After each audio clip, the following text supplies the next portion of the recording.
hear, what comes to mind, what kind of people, what kind of relationships you have. Go back to a moment maybe where you were experiencing this emotion.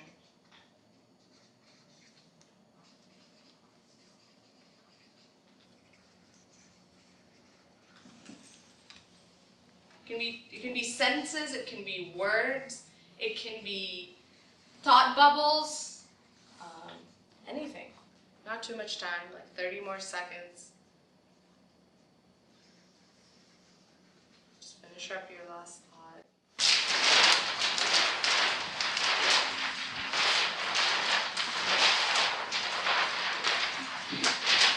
And what I want you to do is just take a minute.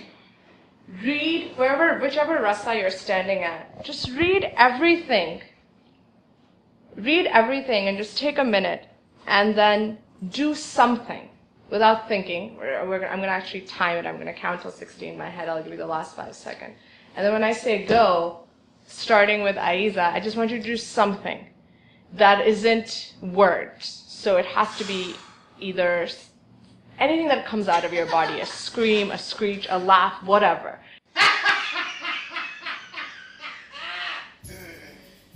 The rasa theory is a Sanskrit aesthetic theory that literally means relish or juice.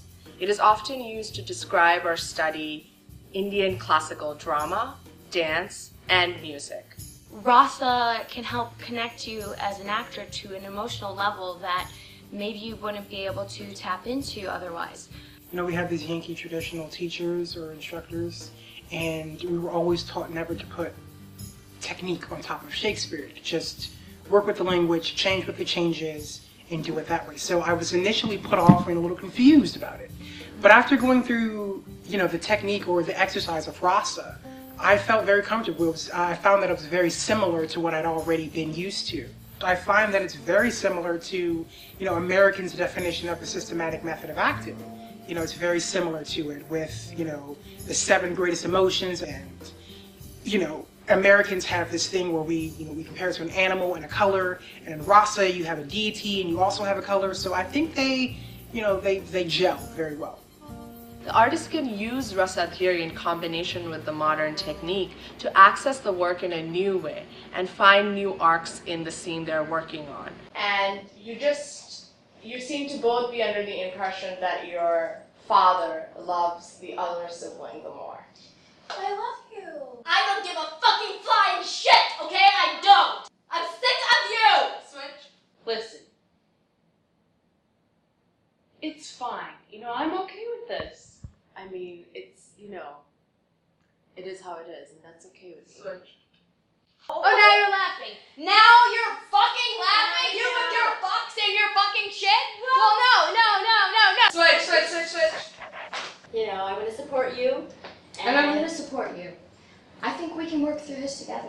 This is just a better way for me to get into the right emotional state for any given moment in a scene. As we got into the process, I realized how complex each individual mood was, which was really exciting because that means that you can go that much deeper and explore that much more. Within each rasa, there are so many specific degrees of the emotion, so it's not just love, it might be passionate love or sad love or heartbroken love. So the most rewarding aspect has been how freeing it is and how fun it is to get to play with all of the different emotions that can be within each rasa. By using rasa theory, the actors actually can learn a lot about themselves. And they can learn about how really flexible their creative process is and how much they can add to their toolbox. I have to really make sure that I am keep staying true to the rasa technique and including the audience member and not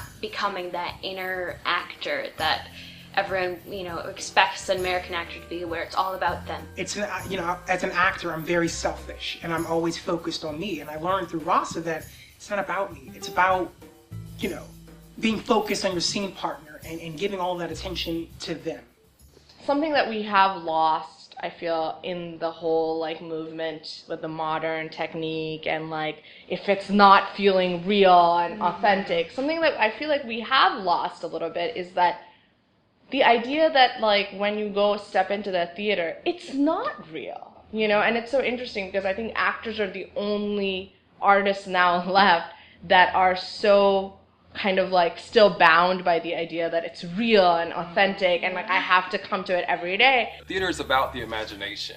It's not about the realism too much, and then it's more so, I think personally, my view is it's about hearing the play. That's why they call it rehearsal, to rehear and to hear what's going on and feel what's going on and listen to what's going on. It's not too much about, oh, how does this person look?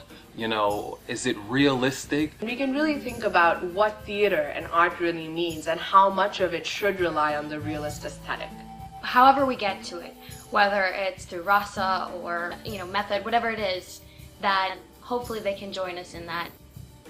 You know, to be quite honest with you, I don't think I want the audience to know anything about the technique, because I always feel that if they knew about it, you know, you're not supposed to see me working on stage. If you can notice that I'm working, I'm not doing my job. I want the audience to just be focused on understanding Shakespeare and understanding the story. I don't think the audience needs to fully understand everything about the rasa theory to be fully affected by it, and I think as long as they are open and receptive to the emotional journey that we take them on, that's enough. I always want actors to remember that there's not just one way to be a good actor, that they can try a variety of exercises, a variety of techniques to get to good work. And rasa is a really great way of freeing your mind, freeing your body, and just really opening yourself up to experience rather than intellect. That's what theater, I feel, is about. It's just opening your mind up to the possibility and also taking away a human story, you know?